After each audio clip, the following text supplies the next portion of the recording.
Bonjour, l'invité du lundi vous propose une rencontre que vous avez beaucoup demandé, vous avez été très nombreux à demander que Jean-Jacques Caran soit sur le plateau, donc il a la gentillesse de passer sur le plateau de Surf TV. Je rappelle qu'au bas de l'émission, vous avez l'adresse de la rédaction, surftvrédaction@gmail.com. Vous pouvez poser toutes les questions que vous voulez à Jean-Jacques Caran et bien sûr réagir à ses propos pendant l'émission. Vous avez aussi la page Facebook sur vos mobiles et là aussi vous pouvez aussi réagir à ses propos pendant l'émission. Jean-Jacques Caran, bonjour. Bonjour. Merci d'être sur le plateau de Surf TV. Jean-Jacques Caran, nous recevons beaucoup de réactions à ce début de campagne. Et la première question d'un certain nombre de téléspectateurs, c'est quelle droite vous avez en face de vous en 2015 ? Est-ce que c'est pas une droite un peu musclée ? J'ai deux droites. D'abord, j'ai le Front National. Moi, je ne l'oublie pas. Et le Front National, les sondages semblent dire aujourd'hui qu'il est en progression. Je dis bien les sondages, parce qu'en même temps, les Français, ils ont leur libre arbitre, leur libre choix. Et puis j'ai une droite qui est représentée par le candidat, Monsieur Wauquiez, mais il n'y a pas que lui.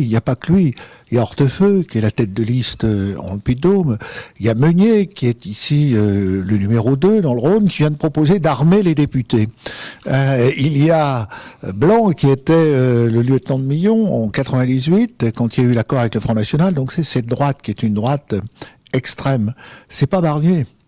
Barnier, probablement que on aurait eu une autre attitude, un autre comportement. Et c'est une droite qui joue sur le dénigrement de l'action que j'ai menée, mais surtout qui ne fait vraiment aucune proposition. Vous voyez, aujourd'hui, depuis 3 jours, le journal Le Progrès publie les positions respectives des candidats. Et quand vous prenez les lycées, Monsieur Wauquiez, c'est que de la sécurité. Les lycées, c'est des portiques, des caméras, alors que les lycées, bien sûr, il faut qu'ils soient en sécurité. Mais c'est d'abord l'éducation pour moi. C'est la communauté éducative qu'il faut soutenir. L'action de la région, c'est pas rien, c'est la carte Emera.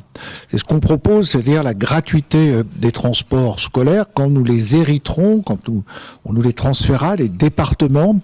Et ça aussi, c'est un élément important pour assurer l'égalité. Le gamin qui se lève le matin parce que ses parents habitent à 25 km de l'école, il se lève plus tôt.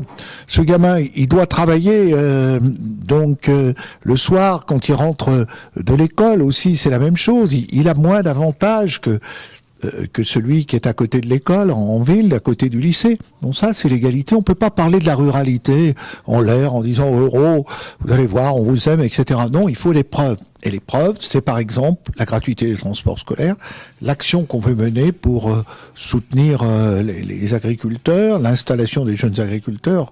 C'est pas simplement de dire on va faire la préférence régionale. Quand il parle de préférence régionale pour les marchés publics, d'abord je lui réponds que nous le faisons en ce qui concerne les lycées, concernant les clauses d'insertion. On prend en compte les politiques d'insertion. Quand j'entends parler préférence régionale, j'ai l'impression d'entendre le Front National et la préférence nationale.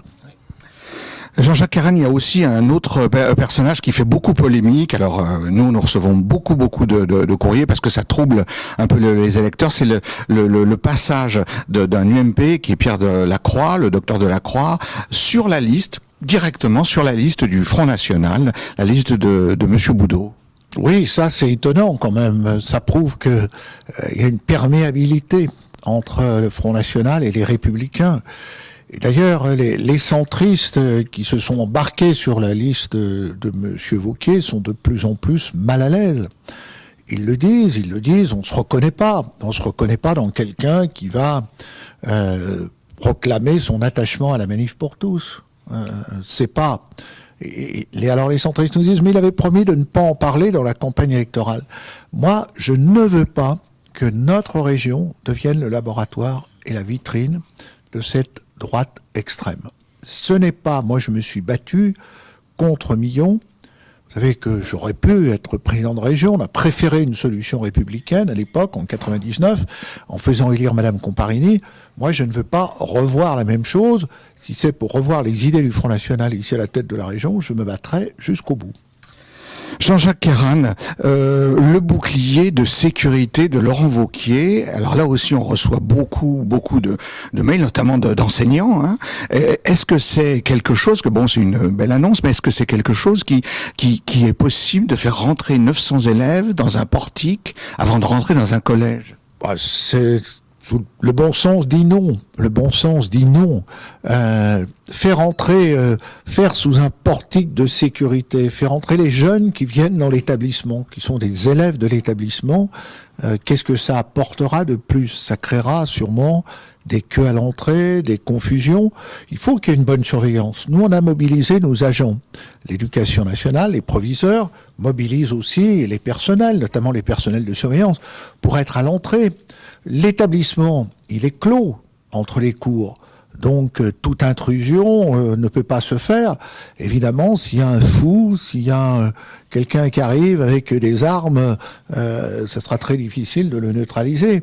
Mais les portiques de sécurité, ça n'assurera pas une véritable sécurité supplémentaire. C'est une grosse dépense. Puis, surtout, on parle de sécurité comme si ce n'était le seul question. Moi, je pense que aujourd'hui, et c'est ce qui me différencie, moi, je parle sécurité de façon équilibrée, mesurée. On a cette responsabilité qui doit être faite. C'est pas le président de région qui va déclarer que tous les lycées doivent être des forteresses. C'est simplement les enseignants, les parents d'élèves, les élèves qui doivent être mobilisés. Mais en même temps, il faut qu'on les mobilise pour ce que sont les valeurs de la République. C'est-à-dire pour faire vivre dans les établissements ces valeurs. Pas simplement un cours d'instruction civique, mais aussi dans des actions concrètes, faire que il y a cette fraternité qui existe, qu'on chasse le racisme, qu'on s'intéresse à la culture, que le sport ne soit pas un lieu de violence, mais un lieu aussi de fraternité. Vous me direz, c'est un peu utopique ce que je raconte. Non, parce que le candidat de droite, quand on lui parle de l'action des associations, l'éducation populaire, quand on lui parle de la culture, il ricane, comme si ce n'était pas ce qui est fondamental et ce qui est en cause. Voilà, c'est la différence entre ceux qui croient à la mission de l'école, à la mission des éducateurs, et puis ceux qui pensent que tout ça doit se faire, comme il le dit, au mérite, et puis en ayant des mesures technologiques avancées pour on le croit, protéger les jeunes de nos établissements. Puis les jeunes de nos établissements, ils ne peuvent pas vivre dans cette atmosphère-là. Ça aussi, c'est important. Parce que si on inscrit les jeunes de nos établissements dans cette atmosphère de toujours être assiégés par la peur, je crois qu'on ne crée pas les éléments d'une société plus fraternelle où on se serre les coudes. Jean-Jacques Kérane, vous aviez pourtant fait une mise au point très ferme sur le plateau de France 3 à propos, vous savez, de l'attaque sur le nombre de vos collaborateurs dans le cabinet, qui indiquait que vous en aviez 55. Vous aviez répondu fermement qu'il y avait une loi qui encadrait ça et que vous n'aviez que 14 collaborateurs. Pourtant, sur les documents de campagne de Laurent Wauquiez, on retrouve cet argument de 55 collaborateurs. Comment vous comprenez ça? Comment vous comprenez ce type de campagne? Ouais, il faut dénigrer. Et puis ensuite, il faut occuper le temps. Pendant que je passerai mon temps à répondre à cela, je développerai pas mon programme. Moi, je ne fais pas une campagne en négatif, je fais une campagne en positif. Je dis ce que je pense être pour notre région dans les actions concrètes. Je vais proposer à Clermont-Ferrand ce soir un pacte d'avenir pour la jeunesse. Pourquoi? Parce que la jeunesse, dans notre région, c'est 1 personne sur 4. On en a la responsabilité dans les lycées, à l'apprentissage, le suivi au niveau des universités. L'accès au travail, c'est pas facile pour les jeunes. Donc ça, c'est comment la région peut mieux s'impliquer, créer des bonnes conditions d'études pour les jeunes. Ils galèrent, beaucoup d'entre eux galèrent. Comment assurer la mobilité internationale? On envoie quand même chaque année, grâce aux bourses de la région, 11 000 jeunes à l'international. Monsieur Wauquiez, lui, prend pas d'engagement sur ce plan-là, où il dit ça sera au mérite. Mais quand on est étudiant, qu'on doit travailler pour payer ses études, on n'a peut-être pas toujours les mentions. Ça s'adresse pas qu'aux héritiers. C'est l'action qu'on doit mener aussi pour l'accès au travail, l'accès sur, je pense aux jeunes apprentis, pour les conduire vers le travail. Je pense à la lutte contre les discriminations, qui est au cœur des problèmes de la société française. Voilà quelques-unes des actions que moi je veux mettre dans son pacte d'avenir pour la jeunesse. La jeunesse, elle, aujourd'hui, dans notre région, elle fait des études pour beaucoup de jeunes. Ils ont des difficultés à trouver du boulot. Essayons de faire que ça aille mieux pour eux. Alors là, la région, elle est présente. Là, elle peut faire ce travail que l'on attend. Vous savez, un jeune me disait, moi, Monsieur le Président, je suis à Saint-Étienne, mais je dois suivre des cours à Lyon. Établissons une règle que quand on suit des cours sur 2 universités dans la même formation, un master, un doctorat, on puisse avoir la gratuité des transports. C'est pas faire de l'assistance, c'est pas l'assistanat, c'est vraiment établir l'égalité. Jean-Jacques Kern, ça aussi vous en doutez, hein, c'est des questions qui nous arrivent beaucoup. À propos des rails, qu'est-ce qu'il faudra faire et puis quel est le bilan que vous tirez de ce qui s'est passé? Les rails a été utile. Il était créé par Alain Mérieux il y a 25 ans, quand il disait les chambres de commerce ne font pas leur travail. Donc il y a eu ERAI qui a accompagné beaucoup d'entreprises à l'international. Et puis ERAI a connu des dérives. On a notre part de responsabilité, peut-être de ne pas avoir assez contrôlé ERAI. Les milieux économiques étaient majoritaires à ERAI, ils ont laissé faire. Mais ERAI pouvait être sauvé. Et on a quand même mis 140 collaborateurs dehors. Hein. Alors à la région, dès qu'il y a un problème dans une entreprise, 20 emplois menacés, là, on fait des pétitions, on vote des motions, mais on envoie au tapis 140 collaborateurs. Et puis surtout un outil qui a été quand même bénéfique pour la région. Alors maintenant, ERAI a disparu, on ne va pas le recréer, on ne va pas recommencer. Moi je pense qu'il faut refonder l'action économique de la région en s'appuyant sur les pôles de compétitivité, en s'appuyant aussi sur, je parlais des jeunes, les volontaires internationaux en entreprise, il y en a 750 aujourd'hui entre nos 2 régions, on pourrait doubler le nombre, ça permet à une entreprise d'avoir un collaborateur. Et ce collaborateur, il conduit l'entreprise à être plus à même de trouver un marché à l'export, parce que c'est un jeune qui est compétent, il sort d'une école de commerce, il fait ses premières classes, et pour l'entreprise, ça allège ses coûts. Donc, voilà quelques domaines d'action, et puis il faudra regrouper ce qui existe déjà, un peu trop dispersé dans notre région. Chaque département n'a pas besoin d'avoir une agence de développement économique, c'est évident. Jean-Jacques Kern, dernière question.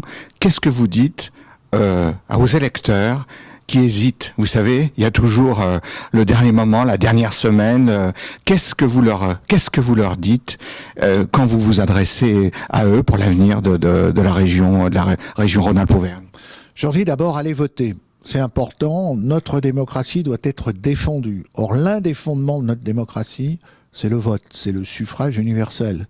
Nos ancêtres se sont battus pour cela, pour obtenir aussi le droit de vote des femmes. Ne perdez pas ce qu'est ce droit de vote. Et puis comparez les programmes, comparez les personnalités, comparez les projets. Voyez aussi quelle région on peut construire ensemble.